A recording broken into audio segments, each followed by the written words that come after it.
한국은행이 올해 우리나라 경제 성장률 전망치를 2.5%로 낮췄습니다. 다만 올해 하반기 투자와 수출은 회복세를 보일 것이라는 전망입니다. 외국인 투자자들의 바이코리아 행진에 힘입어 국내 증시가 35년 만에 역대 최장 상승을 기록했습니다. 전문가들은 당분간 추가 상승이 가능하다는 전망을 내놓습니다. 미세먼지 탓에 국민들의 고통과 불만이 커진 가운데 아파트를 짓는 건설사들이 실내 공기 질을 개선하기 위한 다양한 기술을 선보이고 있습니다. 교보생명이 매년 시상하던 보험왕을 폐지했습니다. 점유율 확대만을 목표로 한 경쟁에서 벗어나 고객 위주의 영업을 강화하겠다는 취지입니다. 센 뉴스 플러스 잠시 후 뵙겠습니다.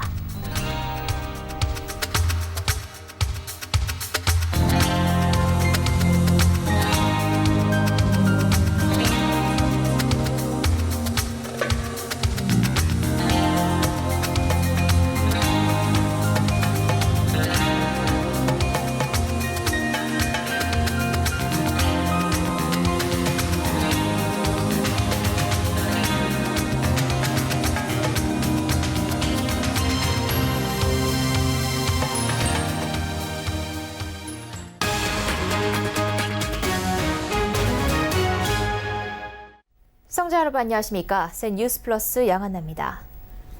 한국은행이 올해 우리나라 경제 성장률 전망을 2.5%로 낮췄습니다.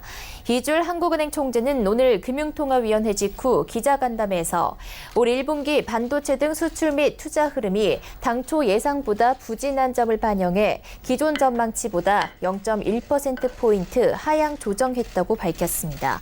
다만 이번 전망치에는 정부의 추경을 고려하지 않았다고 말했고 올 하반기에는 수출과 투자 등에서도 회복세를 보일 것이라고 내다봤습니다.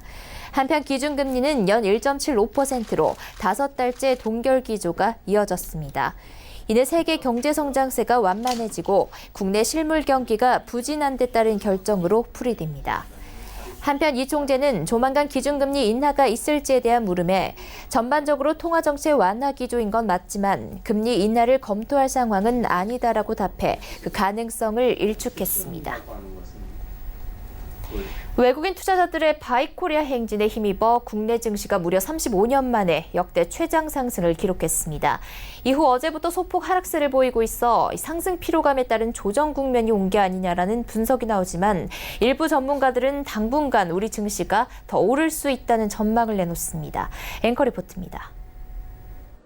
외국인의 매수세에 지난달 29일부터 이달 16일까지 13거래일 연속 상승했던 코스피 지수가 이틀째 약세를 보이고 있습니다.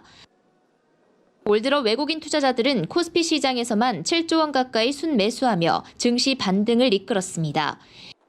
미중 무역 분쟁 해소 기대감과 미국 연준의 통화정책 조정 기조에 따라 신흥국으로 자금이 유입되는 현상으로 풀이됩니다.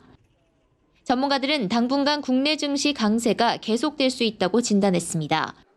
키움증권은 지수가 상승했다고 하지만 폭이 크지 않아 아직은 베어마켓 랠리라고 볼 수 있다고 전했습니다.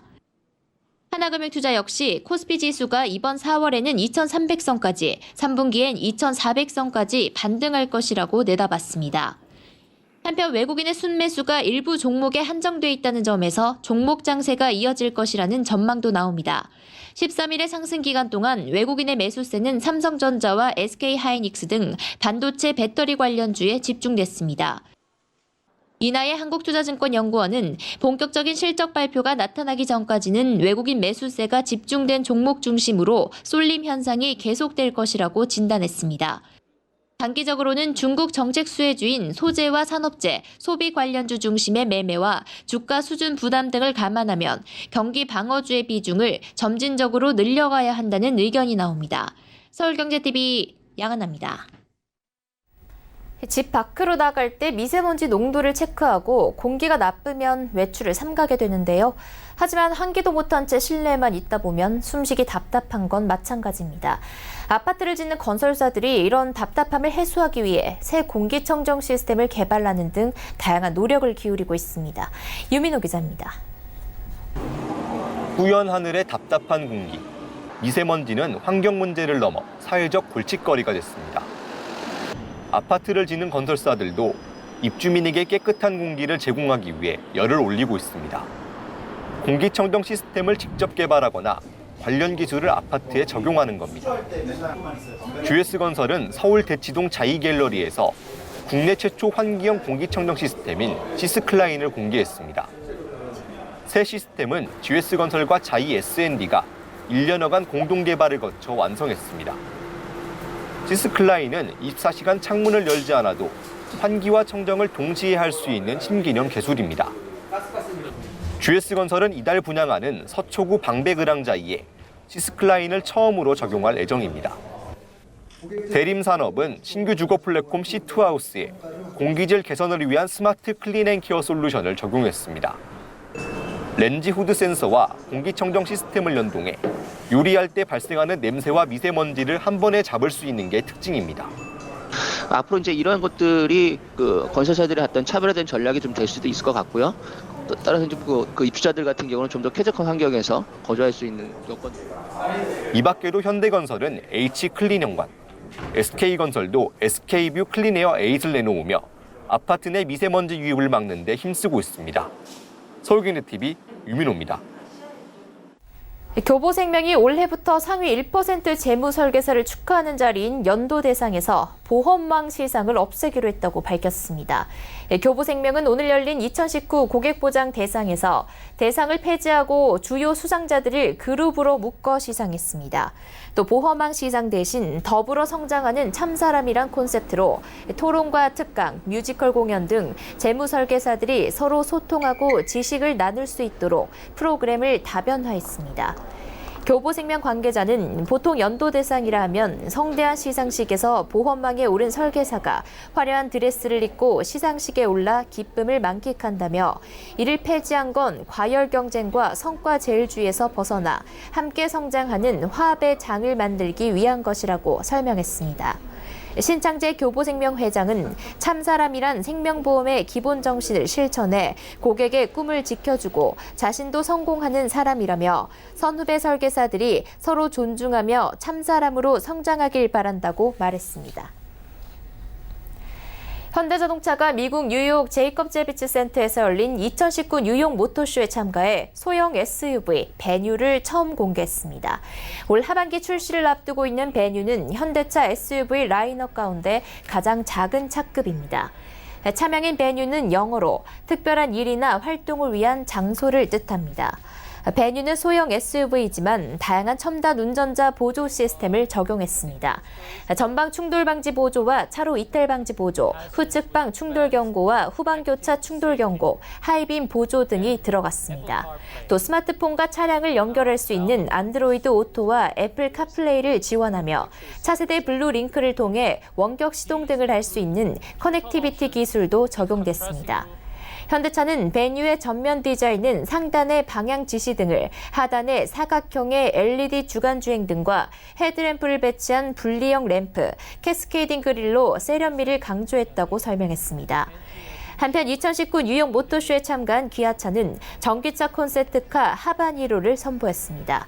하바니로는 한 번 충전으로 약 482km를 운행할 수 있습니다.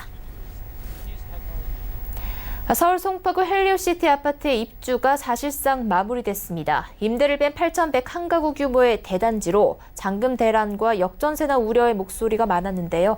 예상과 달리 높은 잔금 납부와 입주 현황이 확인됐습니다. 이서영 기자가 현장을 둘러봤습니다. 입주가 마무리돼가는 헬리오시티 입주지원센터. 붐볐던 지원센터는 이제 남은 185가구의 잔금 미납자와 579가구의 입주증 발급자를 기다리고 있습니다. 지난 12일 기준 잔금 납부율은 98%로 7,916명이 잔금 납부를 완료한 것으로 확인됐습니다. 네, 저희 헬리오시티 같은 경우에 이제 입주 기간 완료가 되면서 98%로 잔금 납부율이 마감이 되었고요. 그리고 입주증 교부 자체도 발급 자체도 93%가 넘게 발급이 돼서 실제 1,000가구 규모 서대문구 남가자동 DMC 2차 아이파크의 경우 입주 종료일 때 잔금 납부율이 91.1%로 확인됐습니다. 한동안 역전세난의 대명사로 통하며 서울 잠실 집값과 전세값을 끌어내릴 것이다. 심각한 잔금 미납 사태로 계약 취소자가 속출하거나 급매물이 나올 것이다라는 우려와 다른 모습입니다. 특히 네이버 전세 매물이 아직도 2,032건이 올라와 있는 등 허위 매물 정보가 잘못된 시장 정보를 전하고 있습니다. 근처 부동산을 돌아보니 소형 매물은 10건 내외였고 40평 이상의 중대형 매물이 80%를 차지하고 있지만 총 매물은 300건 남짓으로 파악됩니다. 네이버 전세 매물이 믿지 못할 수치라는 것이 입증된 것입니다. 대규모 입주가 진행되는 대단지 아파트의 경우 수개월 동안 대거 공급으로 전셋값 하락, 집값 하락 현상이 나타날 수 있지만 확대 해석은 조심해야 할 것으로 보입니다. 서울경제TV 이서영입니다. 서울 아파트값 내림세가 길어지고 있습니다. 한국감정원에 따르면 이번 주 서울 아파트값은 0.06% 내리며 23주 연속 내림세를 이어갔습니다. 다만 내림폭은 지난주보다 소폭 줄었습니다. 용산구와 노원구 등의 재건축 단지들이 아파트값 하락세를 이끌었습니다.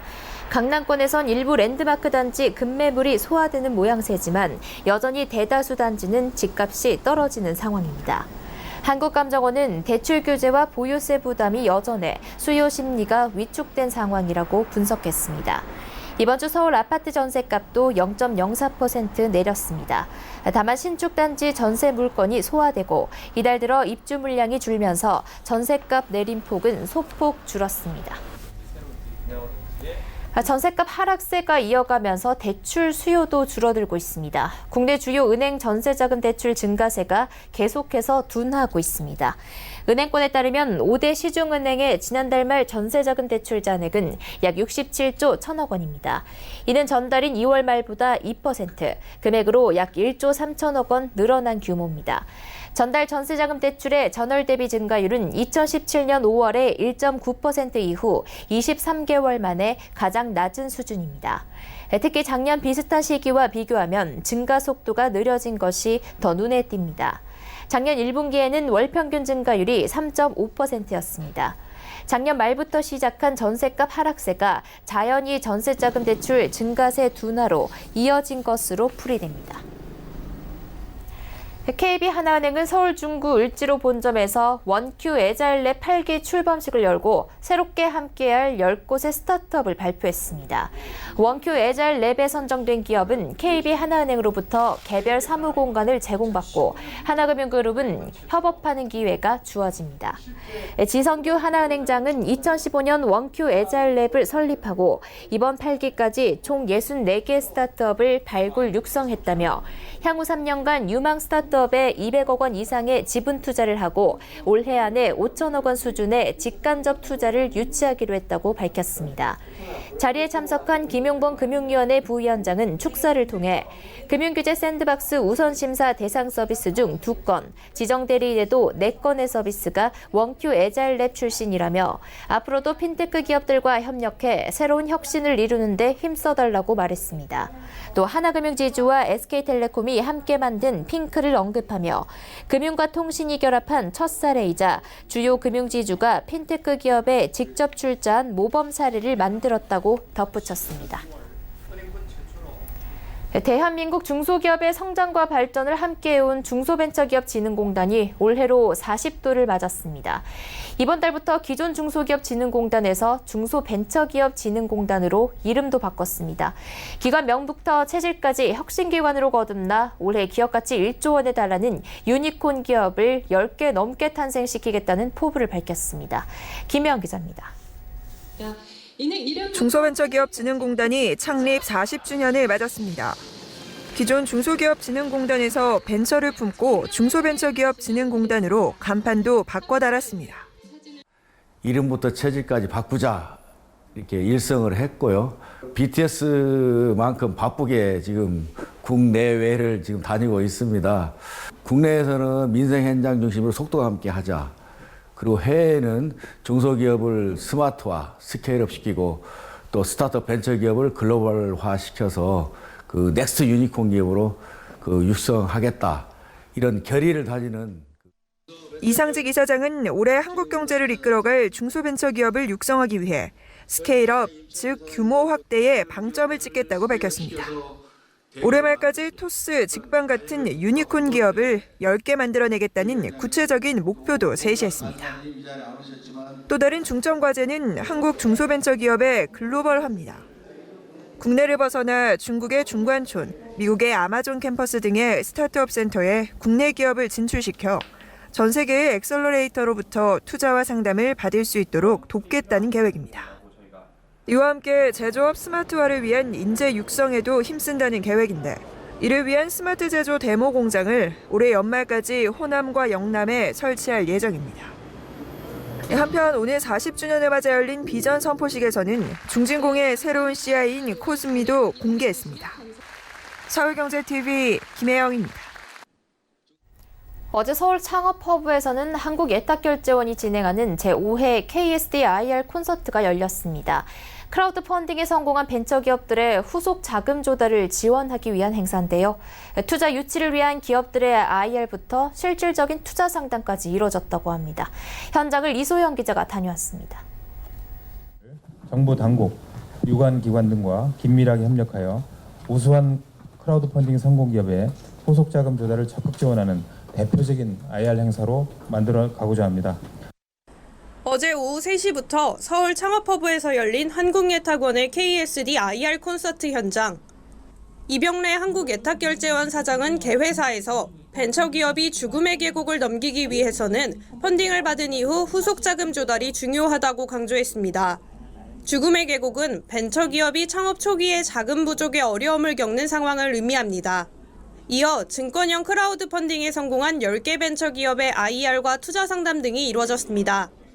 IR 발표에 참가한 기업들은 벤처기업 지원에 대한 절박함을 호소하기도 했습니다. 오늘 발표장에 나와서 발표하시는 모든 분들한테 느껴지는 게 절박함을 저는 느꼈습니다. 사회적으로 많은 관심을 가져주시고 국가에서 신생기업의 성장의 동력이 될 수 있는 부분에 그런 혜택을 많이 주셨으면 참 좋지 않을까 생각을 합니다. 특히 이날 행사에는 펀딩 성공 기업에 투자를 희망하는 상장기업 9개사 등 투자자 150여 명의 참여로 실질적인 투자 논의가 진행될 수 있었습니다. 한강 맥주로 유명한 세븐브로이는 유통대기업의 관심을 받기도 했습니다. 대기업의 그 펀딩을 운영하시는 분이신데요. 재미있는 스토리가 많다. 그런 의미에서 관심을 가지고 있다. 그래서 심도 있게 검토를 하겠다.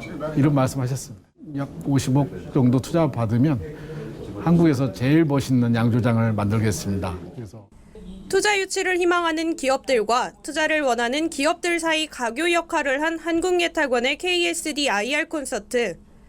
벤처기업들은 죽음의 계곡을 무사히 통과할 수 있는 발판을, 투자자들은 좋은 투자처를 찾는 계기가 됐습니다. 서울경제TV 이소연입니다. 북언 FNC가 운영하는 쇼핑몰 인블리가 곰팡이 호박즙 논란이 빚어진 이후 다른 사업 부문까지 논란이 확산되면서 곤혹을 치르고 있습니다. 인블리가 판매하는 호박즙에서 곰팡이가 발견됐다는 글들이 커뮤니티 등에 확산되자 인블리 측은 원하는 고객에 환불을 진행한 바 있습니다. 하지만 인블리는 다양한 검사를 진행하고 있으며 현재까지는 곰팡이가 발견된 바 없다고 설명했습니다. 그럼에도 이후 화장품 인진수 에센스 용기 등 호박즙과 관계없는 제품에 대해서도 품질에 문제를 제기하는 소비자들이 늘고 있습니다. 북언 FNC 관계자는 인블리 제품이 입점된 백화점과 헬스앤뷰티샵 등에 전화해 인블리 제품을 팔지 말라고 강요하는 데다 심지어 일본과 중국 등 해외 매장에까지 같은 사례들이 발생하고 있어 애로사항이 많다고 토로했습니다. 뿐만 아니라 이렇게 논란이 되고 있는 상황을 빌미로 금품을 요구하거나 하자가 없는 제품에 대해서까지 환불을 요구하는 등 블랙 컨슈머들이 발생하고 있다고 회사 측은 주장했습니다. 최종국 금융위원장이 금융회사들은 생존의 차원에서 소비자 보호에 적극 나서야 한다고 강조했습니다. 최 위원장은 오늘 정부 서울청사 대회의실에서 금융소비자 간담회를 열고 단순히 소비자만을 위해 소비자 보호 방안 마련이 필요한 것은 아니다라며 이같이 말했습니다. 또 작년 국민 인식 조사 결과 다수의 국민들이 금융 이용 과정에서 불합리한 처우를 받았다고 답변했다며 겨우 10명 중 4명만 금융사를 신뢰한다고 답했다고 지적했습니다. 한편 자리에서 금융소비자의 민원으로 만든 빅데이터로 피해가 우려되는 분야를 사전 탐지하는 소비자 보호 방안이 발표됐습니다.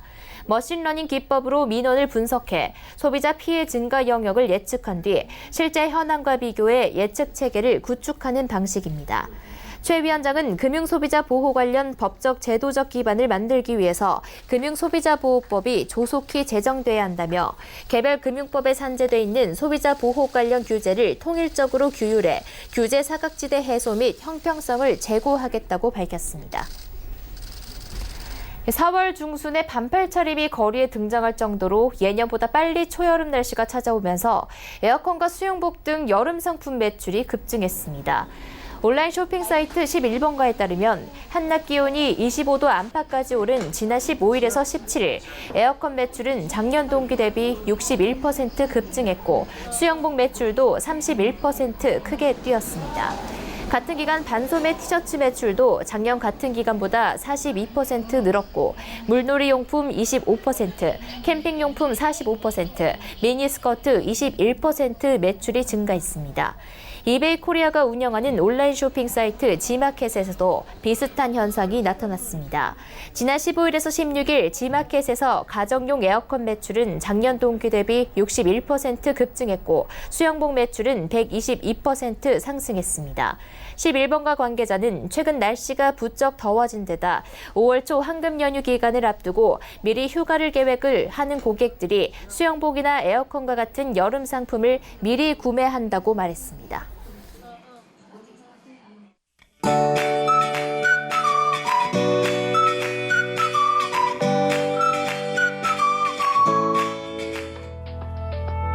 안녕하세요. K웨더 라이프스타일 예보 오주호입니다. 오늘 중부지방의 하늘은 대체로 흐린 데다가 바람까지 불면서 쌀쌀한 정도의 날씨를 보이고 있습니다. 하지만 내일은 전국이 맑고 포근한 날씨가 이어지겠는데요.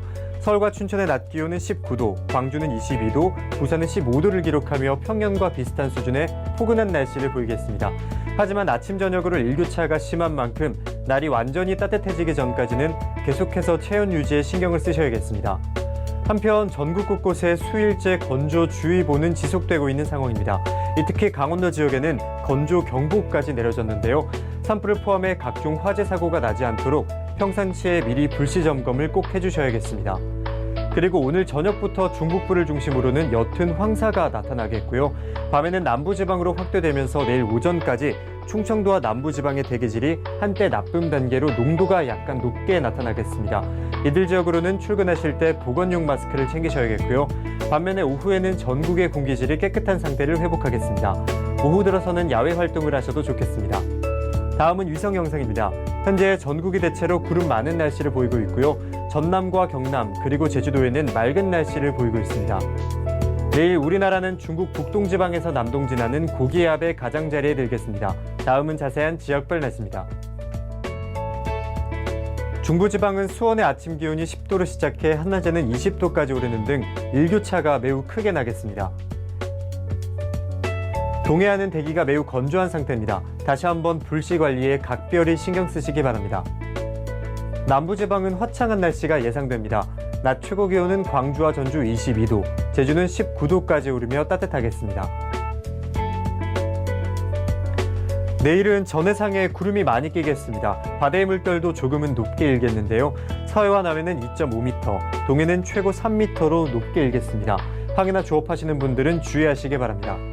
이번 주말에도 포근한 날씨가 이어지겠지만 전국 하늘에 구름이 많이 낀 날씨를 보이겠고요. 일요일에는 제주도에 비가 내릴 것으로 전망됩니다. 날씨였습니다. 뉴스 플러스 여기까지입니다. 시청해주신 여러분 고맙습니다.